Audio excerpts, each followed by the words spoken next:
Olá, confira os destaques de hoje do seu bolso. Mercado de computadores pessoais volta a crescer no Brasil. Estudo mostra que o horário de verão não está mais funcionando. Abono do PIS começará a ser pago neste mês. Mesmo sem bagagem, passagens aéreas ficam mais caras. Preço da gasolina volta a cair em Fortaleza. O seu Jornal Econômico está começando.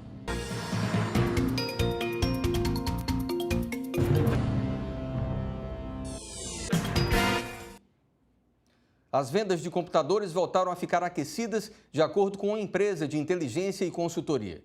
A melhora aconteceu principalmente com o fim da oscilação do dólar. O mercado brasileiro de computadores pessoais voltou a crescer no primeiro trimestre depois de 5 anos de resultados negativos.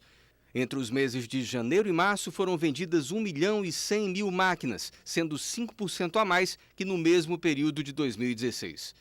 Do total, 405.000 unidades foram desktops e 701.000 foram notebooks. Os produtos destinados ao consumidor representam 65% do mercado total.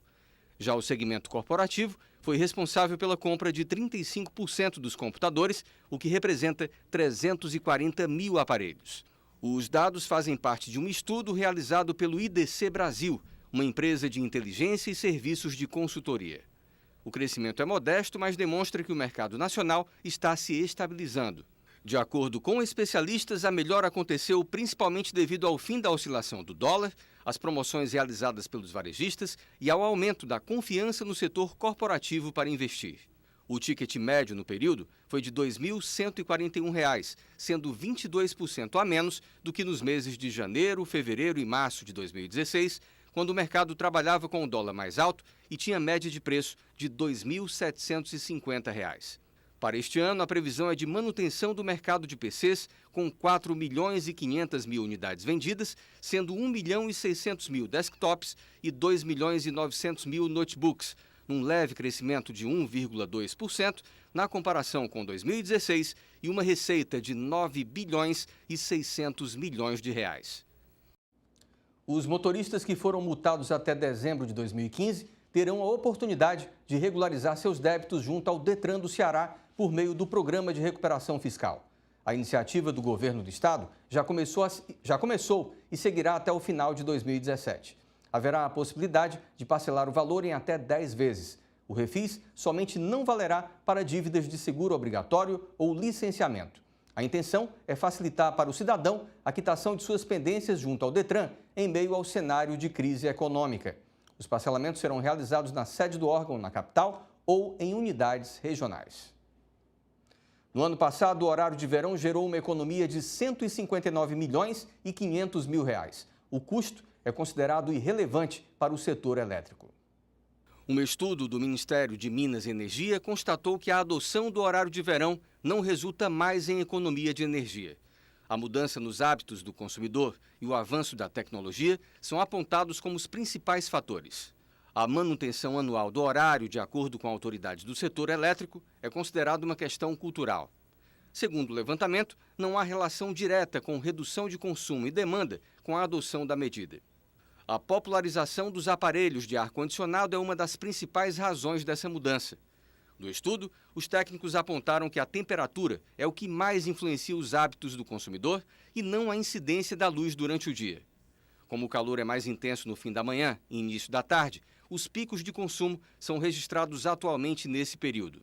De acordo com dados do Operador Nacional do Sistema Elétrico, o horário de ponta ocorre entre 14 e 15 horas e não mais entre 17 e 20.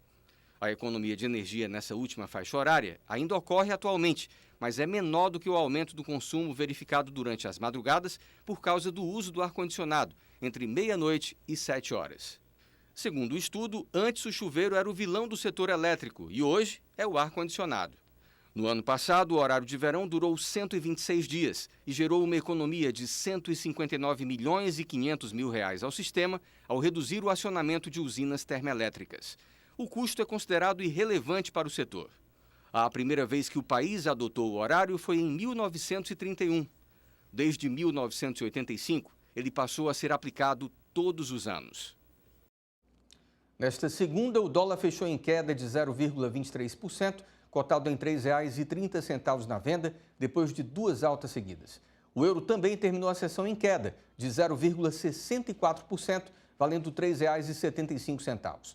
Já a Bovespa registrou a quarta alta seguida e fechou com valorização de 0,6% aos 63.279 pontos. Esse foi o maior nível de fechamento desde 30 de maio. Influenciou no avanço da sessão o desempenho dos papéis da Vale, que subiram mais de 2%. Banco do Brasil, Bradesco e Itaú Unibanco também fecharam com ganhos. A quantidade de carne exportada pelo Brasil no primeiro semestre caiu 6,5% na comparação com o mesmo período do ano passado. O resultado compreende todos os tipos de carne, de frango, suína e bovina. Mesmo com o recuo do volume embarcado, o preço das exportações aumentou 4,3%. Com isso, os exportadores brasileiros venderam uma quantidade menor, mas com preços maiores na comparação com 2016. Nos primeiros 6 meses deste ano, o Brasil já vendeu para o exterior 6 bilhões e 900 milhões de dólares em carnes, representando um embarque de 3 milhões e 100 mil toneladas. As passagens aéreas ficaram 21% mais caras nos 12 meses encerrados em junho. No período, a inflação oficial foi de apenas 3,52%.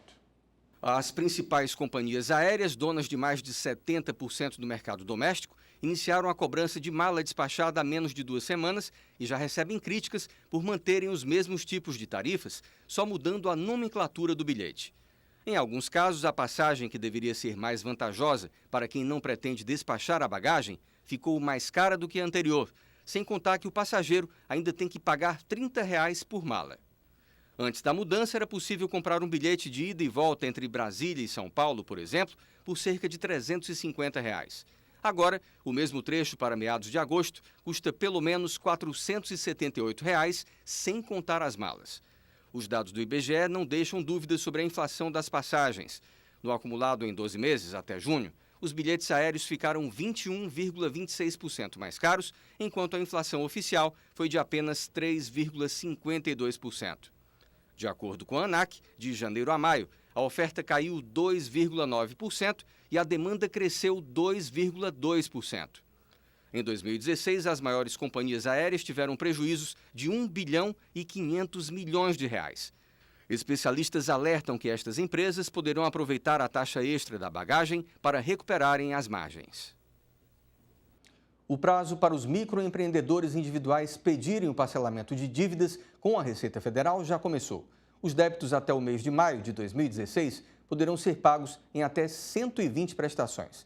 O pedido de parcelamento deverá ser apresentado até o dia 2 de outubro, das 8 às 20 horas, no site da Receita Federal ou através do portal do Simples Nacional. Esta é a primeira vez que o governo abre um programa de parcelamento de débitos para os microempreendedores individuais. Na capital cearense, o litro da gasolina caiu 4 centavos em média. Os consumidores devem ficar atentos, pesquisando ainda mais os valores nos postos. O recuo dos preços dos combustíveis para o consumidor final ficou bem abaixo do esperado em Fortaleza, depois do anúncio da Petrobras de redução do preço médio nas refinarias da gasolina em 5,9% e do diesel em 4,8%. Alguns postos na capital já começaram a reduzir os valores, mas o litro da gasolina comum está sendo comercializado em média a R$ 3,73, cerca de 0,5% a menos, numa diferença de apenas 4 centavos. Conforme esclarecimento da estatal, a lei garante liberdade de preços e os ajustes realizados nas refinarias podem ou não se refletir no preço final ao consumidor. Se a redução anunciada fosse integralmente repassada e não houvesse alterações nas demais parcelas que compõem o preço ao consumidor final, o diesel poderia cair 2,7% ou cerca de 8 centavos por litro, e a gasolina 2,4% ou 9 centavos por litro em média nos postos. A Petrobras também comunicou que poderá promover reajustes diários nos preços nas refinarias, segundo a nova política, para tentar coibir a importação de combustíveis. Eles vinham sendo realizados em média uma vez por mês. Com isso, os consumidores devem ficar ainda mais atentos e pesquisar mais os preços entre os postos. Desde que iniciou a nova política, em outubro de 2016, a companhia mexeu 8 vezes no preço da gasolina e 9 vezes no valor do diesel, quase todas elas para baixo. Mesmo assim, vem perdendo mercado para importação por empresas privadas.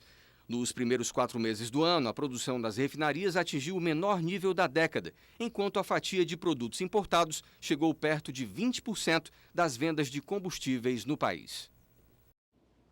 Olha, a partir deste mês, quem trabalhou em 2016 com carteira assinada poderá ter direito a receber o abono salarial do PIS/PASEP de até R$ 937. Para ter direito ao benefício, é preciso ter trabalhado por pelo menos 30 dias no ano passado, ganhando até 2 salários mínimos em média por mês. O trabalhador também deve estar inscrito no PIS/PASEP há 5 anos. Quem nasceu entre julho e dezembro receberá o dinheiro ainda neste ano. Nascidos entre janeiro e junho terão direito ao recebimento no ano que vem. O prazo terminará no dia 29 de junho de 2018. A nossa edição de hoje do Seu Bolso está terminando. Lembrando que você pode se comunicar conosco por e-mail ou pelo WhatsApp. Obrigado mais uma vez pela companhia e até amanhã.